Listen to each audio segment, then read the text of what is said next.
Matahari siang menyinari rumah sederhana itu dengan hangat, membias lewat jendela kaca ruang makan. Di dalamnya, dua sosok perempuan, seorang ibu yang sedang sakit dan putrinya, baru saja menyelesaikan santap siang mereka. Suasana tampak biasa, namun ada sesuatu yang mengendap di udara, sesuatu yang tidak bisa dijelaskan oleh logika. Beberapa jam sebelumnya, sang ibu mengalami kejadian aneh. Malam itu, dari balik tirai kamarnya, ia mengaku melihat sosok pocong berdiri diam di depan rumah. Tidak bergerak, tidak menghilang, hanya menatap. Meski ia mencoba meyakinkan dirinya bahwa itu hanya bayangan atau mimpi, rasa dingin yang menyelimuti tubuhnya tetap tinggal hingga pagi menjelang. Kabar itu membuat anak gadisnya merinding, meski ia tetap mencoba berpikiran rasional. Ia memilih percaya bahwa sang ibu hanya kelelahan karena penyakit yang belum kunjung reda. Namun keanehan tidak berhenti di sana. Keesokan malamnya, sebuah suara ledakan keras memecah keheningan. Warga sekitar berhamburan keluar, panik dan penasaran. Di rumah itu, atap teras balkon mendadak roboh, menyisakan puing-puing kayu dan genteng berserakan. Padahal rumah itu belum lama dibangun. Tidak ada hujan, tidak ada angin. Namun semuanya seolah diruntuhkan oleh sesuatu yang tak kasat mata. Sejak saat itu, kondisi sang ibu memburuk drastis. Tubuhnya makin lemah, matanya tampak kosong, dan ia hanya bisa berbaring dengan tatapan yang seringkali kosong. Meski dibawa ke rumah sakit dan diperiksa oleh dokter, hasilnya nihil.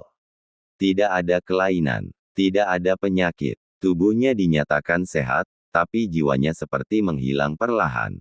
Di tengah keputusasaan, sang anak mencoba jalur alternatif. Ia mendengar kabar tentang seorang tabib tua di desa terpencil yang konon bisa menyembuhkan penyakit yang tidak terjangkau oleh ilmu medis. Dengan segala harap, ia membawa ibunya ke sana, menempuh perjalanan malam yang panjang dan sunyi. Di tempat itu, sang ibu dimandikan dengan air bunga oleh sang tabib. Air itu dipercaya mampu membersihkan energi negatif yang melekat pada tubuh manusia. Setelah ritual selesai, sang anak diberikan sebuah pisang mentah. Pisang itu bukan sembarang pisang. Konon, jika matang secara wajar dan dimakan oleh orang yang sakit, maka kesembuhan akan datang.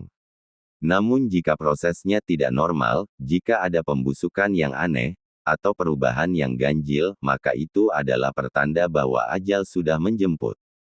Pisang itu dibawa pulang dengan penuh harap. Dan keesokan paginya, ia matang seperti biasa. Kulitnya kuning cerah, tanpa celah. Sang ibu memakannya perlahan, dan hari itu wajahnya tampak sedikit lebih tenang. Namun harapan itu segera hancur. Pisang yang tersisa di atas meja, yang baru matang sehari sebelumnya, membusuk dengan cepat. Kulitnya menghitam, aroma asam mulai menyebar, dan lalat-lalat kecil berdatangan entah dari mana. Pembusukan itu terasa tidak wajar. Seolah waktu di sekitarnya dipercepat oleh kekuatan yang tidak terlihat. Malam hari, sang anak hanya bisa menangis dalam diam. Suasana rumah berubah dingin. Lampu yang berkedip, angin dingin yang berhembus lewat celah pintu. Suara-suara samar yang terdengar dari langit-langit. Di malam terakhir, sang ibu mulai menunjuk ke arah atap rumah, matanya membelalak dalam ketakutan dan keterpukauan. Tidak ada yang terlihat di sana, namun ia terus menatap, seakan menyaksikan sesuatu yang tidak bisa dilihat oleh mata manusia biasa.